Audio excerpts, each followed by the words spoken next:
Hello, lovely listeners, and good morning, Kim. Good morning, Jill. Good morning, everyone. What do you got for me, Jill? Yeah, Kim's got a lot going on, and as our listeners know, a lot of times we'll have a conversation beforehand and have the message like emerges from that. She's got so much going on, so I was like, "Hey, Kim, how about we just hit record and I'll ask you a question?" She was like, "Oh." I was like, oh no, what are you going to ask me? Oh no. Okay. I want to know for me and for all of our listeners, Kim, how do you keep playing with energy even when things are like crazy wild? Like now, yes. Like, no. Kim yesterday, your day yesterday, your day today, you're straight up in wildness right now. Yeah. You have long days, you have a lot going on. You're in a way you can't really catch up. I'm going to air quote, can't catch up. That's how okay. And yet you're still laughing and you're doing stuff. And I'm like, we got to share that. You got to share this with us, Kim. How do you do it?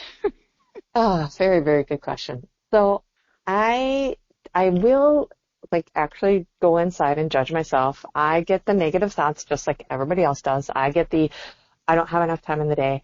And what I have learned to do is almost right away in my head, catch that thought before it starts running away.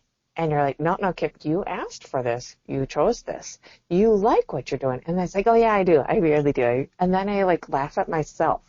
I actually do laugh at myself a lot in my head and almost slap myself upside the head. And I've been doing this for quite a while now that it just happens very quickly. I don't think about it. It just goes into that mode. And if I don't stop it, it's like that subconscious where you can get yourself very much involved. And you're like, oh my gosh, things aren't going right. Then this is happening. Then this is happening.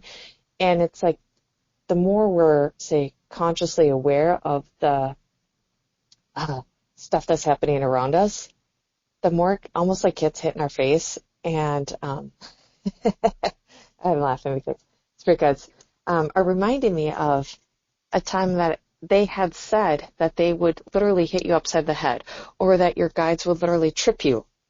And those are signs throughout the day, what are you doing? So if all of a sudden I bump my head on something, that's grounding me, bringing me back into reality. Where's your head going? We're gonna put you right back here. So recognizing all those little weird things that all of a sudden happen, and then taking deep breaths, stopping and oh, okay, just take a deep breath. Oh, and okay, I got this. What? And then it's really just asking, what is the most important right now? And trusting in the timing. That was probably the hardest thing that I had to do, is trust in the timing, that everything will happen in the time that it's supposed to. It may not be in the time that I think as a human and as society has portrayed on us or projected onto us. I have learned to just say, okay, it's not happening in this moment. I have to walk away. And then it'll happen when it's supposed to. I've learned to really just trust that. Oh, that's so huge, the trusting and the timing. But what is really standing out to me, Kim, is that when you catch that thought before it runs away, or catch that emotion for some people before it runs away or grows huge, doing that is what allows you the time, the space, in your experience, to trust the timing. If you had let the thought run away or the emotion get huge, trust is not even on the table. How can you trust the timing when you're all caught up, right? You're all caught up now in, to me, what I saw with if you don't catch the thought as you said it, is I just saw you getting caught in a web, I just had a very strong visual, because it's just grows bigger and bigger, and it's this, and I can't do that, and this isn't going to happen, and this isn't, it just spins this web that just traps you. And well, would you experience trust in that situation? Heck no. No. Right?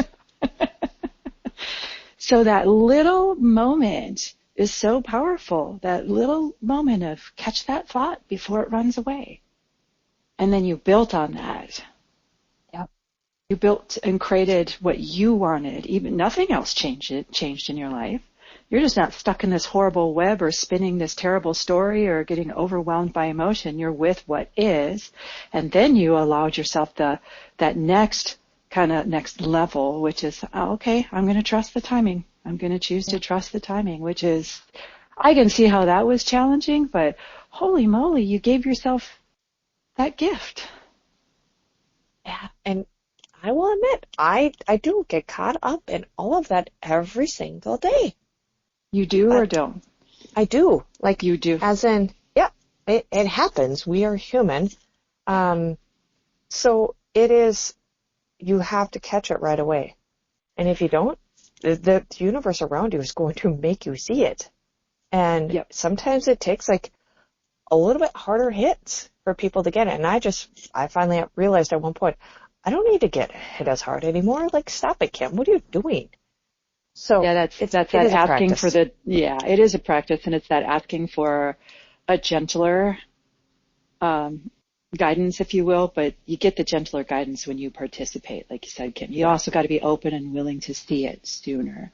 Yeah, I think the thing that I'd like to share yet is that, people see like maybe spiritual teachers or more evolved people or, some gurus, whatever you want to call someone who's along the path who seems to be able to stay calm and centered all the time. And we get this idea like they're superhuman. They have something we don't have. What they have, Kim, is what you're describing. They just have a super high level mastery over that human experience. They're still having things. Yeah. Thoughts come up. They're still having emotions. They just mastered this to an nth degree. Like, it just looks like they're not even having it happen. Oh, they are. They're just, maybe, beyond a PhD level of it, if you want to put it in a school hierarchy. Like, they're just super far along. And I don't know where you are in it, Kim, but I'm super impressed by you. So you're pretty high up there in my observations. Well, thank you. You taught yourself it. You taught yourself it, and you've been doing it for a long time. And, you deserve the credit. You're making me yawn. Wow. And if anybody doesn't know, when it comes to timing, I have to laugh at this. We trust the timing. It is on our time right now, 8:26. Okay? 8:26 is my birthday. And so it's funny, whenever I see 8:26, I got a clock. Like, it used to be a lot more. Now it's kind of random. It's random, hit or miss if I actually see it. That's always my sign that I am in my alignment. I'm part of my soul. Like, you could say I'm doing what I'm supposed to be doing. That's kind of when the numbers come through, like your birthday, it's like your soul is like, yeah, like, keep going. Like, explore that path a little bit more. You're on the right track. That's fun. Fun feedback from the universe for you and for us. Yeah. Well, catch that thought before it runs away. That's great advice.